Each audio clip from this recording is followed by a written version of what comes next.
No hace ni 2 meses se publicaba nueva versión de Retrobat, la 5.0, y ya tenemos una nueva versión, la 5.1, que incluye múltiples cambios. Y como viene siendo habitual en el canal, en el vídeo de hoy vamos a repasar la lista de cambios, empezando por los fixes o soluciones a problemas y terminando por la o las características más potentes que trae esta nueva versión de Retrobat. No me enrollo más, así que sin más dilación, ¡empezamos!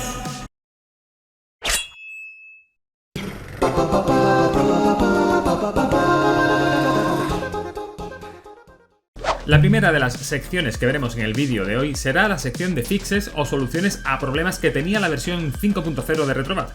Como siempre, aquí en la parte izquierda de la pantalla podréis ver la lista completa de cambios, pero de la lista completa de fixes destacaría, por ejemplo, el fix de las rutas de PCSX2, el uso de archivos M3U para el emulador standalone Dolphin, los juegos en formato 7-zip que ahora funcionan para NetPlay y RetroAchievements, o el fix de los teclados invertidos A y B.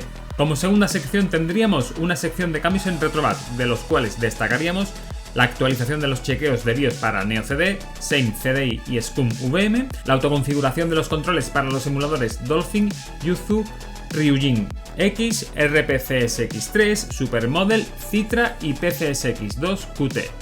El añadido de bezels y shaders con reshade para algunos emuladores standalone como Model 2, Supermodel, BigPemu, Oricutron, Daphne o Hypseus, Applewing, OpenBoard, Mednafen, SimQP, GS Plus, ScumVM, Demul y Phoenix.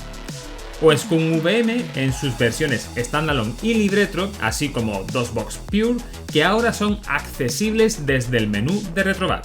La tercera de las secciones que veríamos sería la sección de nuevas características de Retrobat 5.1, y es que en esta versión se añaden multitud de características que se pueden ajustar y modificar desde el menú de Emulation Station de este Retrobat 5.1, como por ejemplo Xenia o Xenia Canary para Xbox 360, Cemu para la plataforma Wii U, los emuladores Yuzu o Ryujin X para Nintendo Switch, el emulador Pico Drive de Mega Drive o Dolphin, entre otros.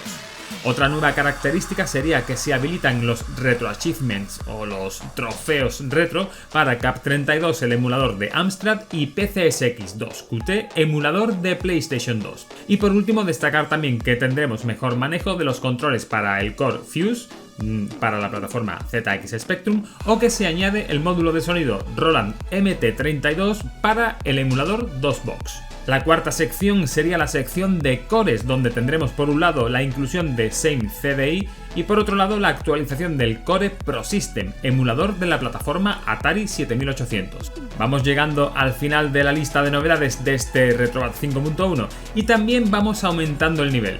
Como penúltima sección de novedades de este Retrobat 5.1 tendríamos la sección de cambios de los emuladores standalone, en la que tendremos la actualización de PCSX2 a la versión QT, el emulador Phoenix para 3DO y Jaguar, el emulador BigPemu también para Jaguar y por último los reworks de Oricutron y Applewing para este Retrobat. Y para el final, el plato fuerte de este Retrobat 5.1, y es que, aunque debería estar incluido en la anterior sección, la de emuladores standalone, debido a su propia importancia, tiene un apartado propio en esta lista de novedades. Hablamos de la inclusión del nuevo sistema, PS Vita, a través del emulador standalone Vita 3K. Una importante novedad que sin duda aporta otra posibilidad más de emulación al ya de por sí completo sistema Retrobat. Si bien Vita 3K es un emulador que aún tiene bastante desarrollo por delante y de hecho aún a día de hoy la compatibilidad de sus juegos es algo limitada, es muy probable que con el tiempo este emulador mejore y finalmente acabe aportando un importante catálogo al ya casi infinito catálogo de juegos que podemos disfrutar en nuestro sistema de emulación Retrobat. Pues esto sería toda la lista de novedades de este nuevo Retrobat 5.1. Espero que este mini vídeo acerca de las novedades te haya sido de utilidad y te haya gustado. Si ese fuera el caso, por favor deja tu me gusta y comparte, y así consigues que el canal llegue a más gente. Comenta y pregunta por aquí abajo y suscríbete, que es gratis, y así te enteras de lo que va viniendo. Respecto a los que aparecen en la ventana por aquí arriba, son los miembros o mecenas de Patreon del canal, gente que apoya de manera simbólica al canal para ir creciendo. Así que ya sabes, si la labor de este canal te parece de utilidad, puedes hacerte mecenas. Los tiers son bastante bajos y es una cantidad simbólica que agradeceré enormemente. Poco más, nos vemos en el siguiente vídeo del canal. ¡Hasta luego, Retrolovers!